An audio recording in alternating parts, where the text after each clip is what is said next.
Hello guys! What's up? This is Alilu and today is December 23 and hapit na ang Pasko. Tinghatag nag regalo sa atong mga loved ones. So karon nagplano ko unsa man ako ang ihatag sa akong mga loved ones.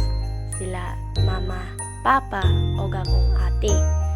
So kani nagplano ko unsa man jud akong ihatag. So, karni naka-decide na ko unsa jud akong ihatag nila mama, papa ug akong ate. Nanak ko diri sa computer shop and naka-decide ko na family picture frame ako ang ihatag sa akong mama ug papa ug akong ate. Paggabi na nagdungan mi og pangaon sa akong mga iyaan uyuan akong igagaw. Adto ara akong mama naguna na og picture. Nagsugod nagkaon akong mama ug papa magpa-picture daw para imay din nilang duha. Char! Hi goy, kubkub yarn. Tuara si Lula. Smile! Happy yarn. Kub kuya. Oh, picture balik mama papa.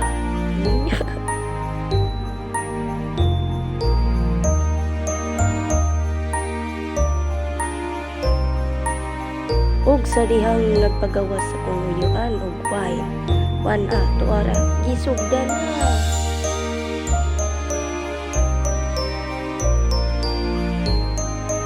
Cheers everyone. Oh, tuara si Lula nag-apil-apil og cheers.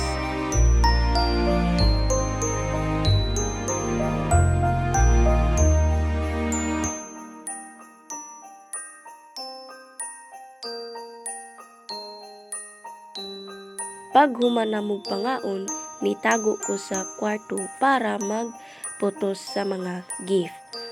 Ang akong ihatag sa akong mama ug papa is family picture frame. Ang akong ate is family picture frame pod and relo. Ang kani akong iregalo sa akong mama ug papa is dili ra jud kay siya mahal. And then ako ang mama ug papa is makapalit naman sila og ilahang mga gamit like sa relo, sapatos, makapalit naman sila ana. So ang kani ako ang ihatag is family picture kay mao akong nakita na wala mi family picture frame. So mao akong ihatag.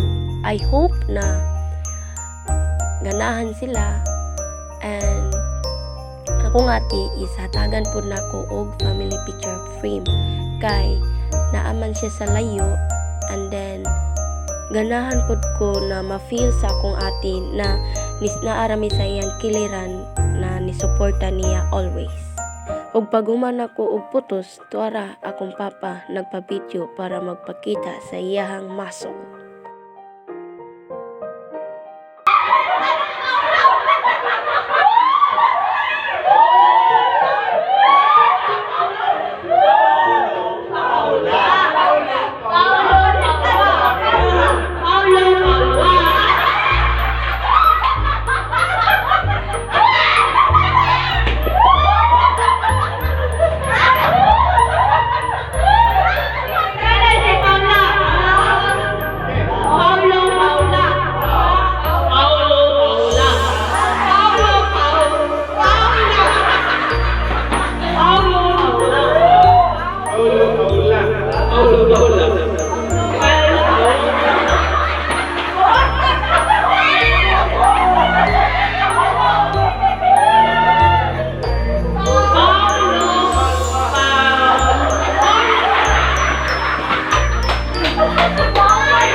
So mauna giablihan na ni mama ang gift. Nagtuo siya na picture frame ra, walay picture namo. And then I'm glad na kanang happy kaayo sila na naami picture frame. Wala lang jud siya tingog guys. Kay ang pag-videoan na ang cellphone sa akong ati is guba. And I hope you like my video. Thank you everyone for watching my video. Bye-bye. Merry Christmas.